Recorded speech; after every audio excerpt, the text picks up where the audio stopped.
Hey everyone, Irix Guy here. Now I just wanted to talk a moment about why the MacBook Air is so great. Now, if you're not familiar with MacBook Air is the smallest profile laptop from Apple. Now this is the largest MacBook Air, which is still tiny.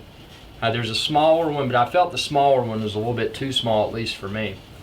But what's great about the MacBook Air, and this is the model right before the most recent, is that you've got your USB 3.0, you got a headphone jack.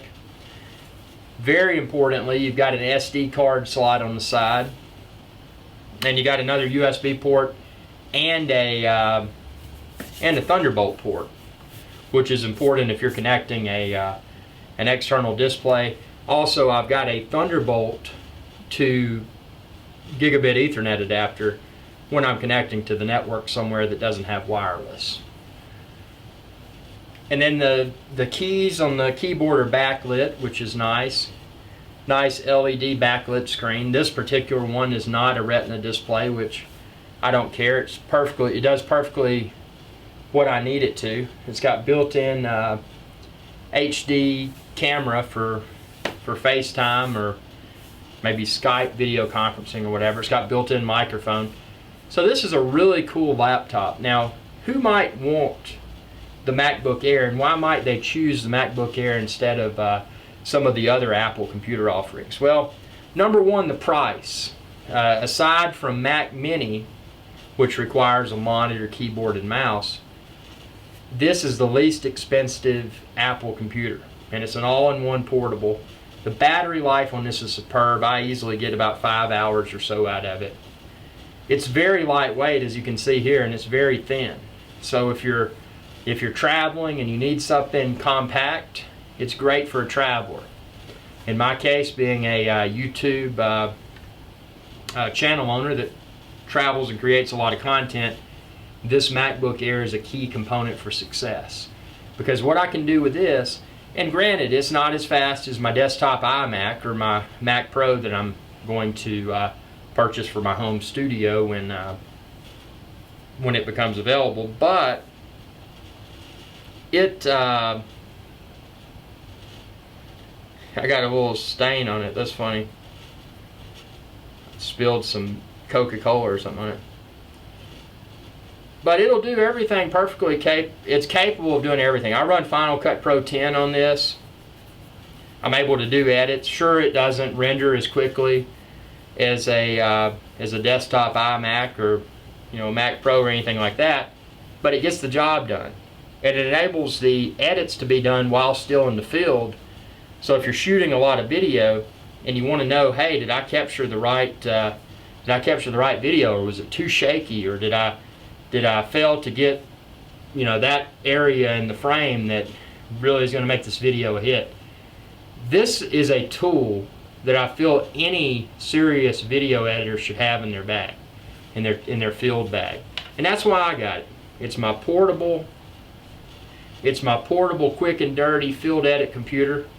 It's lightweight, doesn't take a lot of room in my backpack, and it's great. I've had it for, you can check out my original review when I unboxed this, but I've had it for several months now, and I couldn't be happier with my purchase.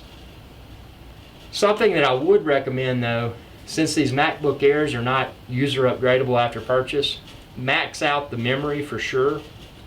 And the SSD, I would go at least 128 gig. I did 128 gig in here, which is more than sufficient, because what I do when I travel, I have my external 3 terabyte USB 3.0 drive, and I can use it for mass video storage, but the internal, the 128 gig, is enough to store your applications. In my case, I've got Final Cut Pro 10.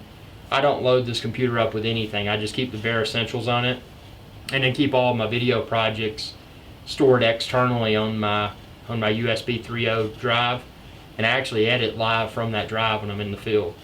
So it's really cool.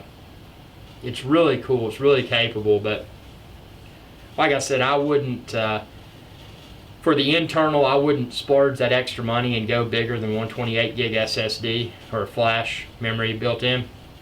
I mean, if you want to, If you've got the money, if money's not an issue, go for it. But all sincerity, if you get this with 128 gig, whether you go 128 gig, 256, or 512 for the flash hard drive, inevitably you're going to start to run out of space if you try to use that as your primary storage media. So you're probably going to have an external hard drive anyway. So my philosophy is, why spend those few $100s extra to upgrade the flash memory when you can just get the 128 gig, which is more than enough to run your OS and your apps, and then store all of your content, videos, pictures, etc. Store all of that on that external hard drive. And the other advantage to doing this is that when you return to your studio, you can take that external hard drive, plug it into your main Mac computer, whether it's an iMac or a Mac Pro or whatever, and manipulate those projects that have already been prepped on the field computer, on the MacBook Air. So I bet you never thought about a MacBook Air from this perspective, but that's how I use it to boost my own productivity in the realm of video production. So please feel free to share this video with others. Subscribe if you haven't already. It's youtube.com/iRixGuy. And join us on Facebook as well. Facebook.com/iRixGuy. Thanks for watching, and y'all have a good day.